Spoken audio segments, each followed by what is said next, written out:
Welcome back to Arena Zagreb, George. We have reached day 7 here at the 2025 World Championships.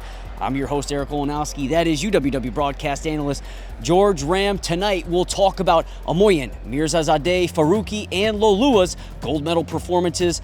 We'll break down the moves of the day, the performances of the day, and take a look at Saturday night's gold medal matches. George, you want to go with Maskevich or Ganizadeh to kick the show off with the move of the day? I have to go with Maskevich. He pulled that 4-pointer out of nothing. He had zero space. He had literally a centimeter in it, under all that pressure as well, and on the angle, on the edge, crazy 4 points. Crazy 4 points against Gabriel Rosillo, the world champion from Cuba.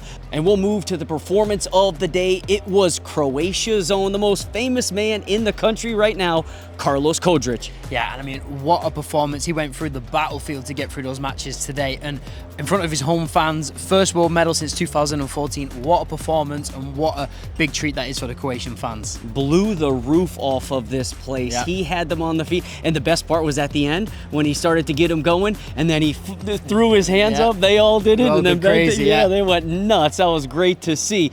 And let's get into the gold medal matches, starting with 77 kilos, where Olympic bronze medalist Malkhas Amoyan out of Armenia didn't just defeat Olympic champion Naoki Osaka from Japan, he blew through him in the gold medal match. This was clearly the top match that we saw from Amoyan throughout the competition.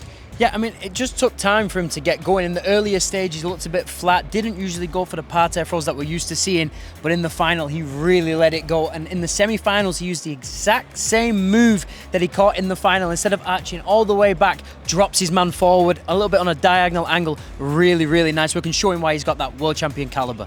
That was his second world title. He stunned us, and he stunned Naoki Osaka. In the outstanding battle of 18-year-olds in the 55-kilo finals, Vakhtang Lolua of Georgia defeated Payam Ahmadi of Iran 9-7. George, let's throw it back to the second-ranking series in Albania. And you said to me, mark my words, if this kid learns composure and can stay composed, he will be the world champion.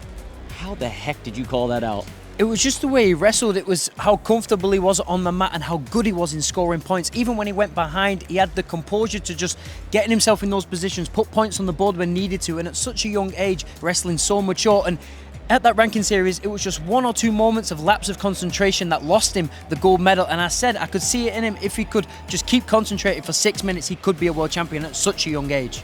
Hedged your bets, and you cashed it in on Vakhtang Lolua. The final pairs of golds went to the Iranian wrestlers, starting first at 82 kilos, where Gholam Reza Faruqi of the Islamic Republic of Iran shut out Gelibokvadze of Georgia 4-0 to win his 4th world title.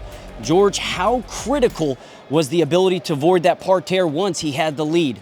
Yeah, it was crucial. The way he defends is so good, but the way he goes forward, he attacks, he puts his opponents on the back foot. In doing so, keeps that parterre away, and he just, those piston legs and just that underhook, that forward pressure was too much for his opponent, and that kept him standing, and that gave him that great chance to put points on the board and keep out of danger. Not a lot of people knew the name Faruqi. Heading in, they know it now. We'll move to the second Iranian to win gold. It was Amin Mirzazadeh who won his 2nd world title as he defeated Darius Vitek of Hungary 7-2 in the 130-kilo finals. He gave up that first 2, but after that, what was it? Yeah, it was just those in-match adjustments. You could see he wanted so badly to get that push out, so badly to work on the edge, and he got caught right at the beginning. You could just see him take a deep breath, slow everything back down, go point for point like we always see him do, and just took his time and picked off his opponent. In the end, that 7-2 win made it look easy. He did make it look easy, and the Iranians coming in said this will be a different Mirzazadeh than you've seen in the past, and it certainly was. Let's move to Saturday night's trio of finals that you'll see. Starting at 60 kilos, Aido Sotangali out of Kazakhstan will take on Alisher Ganayev out of Uzbekistan. And it's worth noting the last time Uzbekistan won a world title was 24 years ago, 4 years before Alisher was born. Moving to 72 kilos, it'll be a matchup of world champion versus world champion Ulvi Ganizadeh of Azerbaijan and Ibrahim Ghanam of France. Moving to 97 kilos, you'll see the Olympic gold medalist Mohammad Hadi Saravi out of the Islamic Republic of Iran taking on Artur Sargsyan out of the UWW team. George, the floor is yours. Circle one match. What do you got for us? And it's got to be Ghanem from France.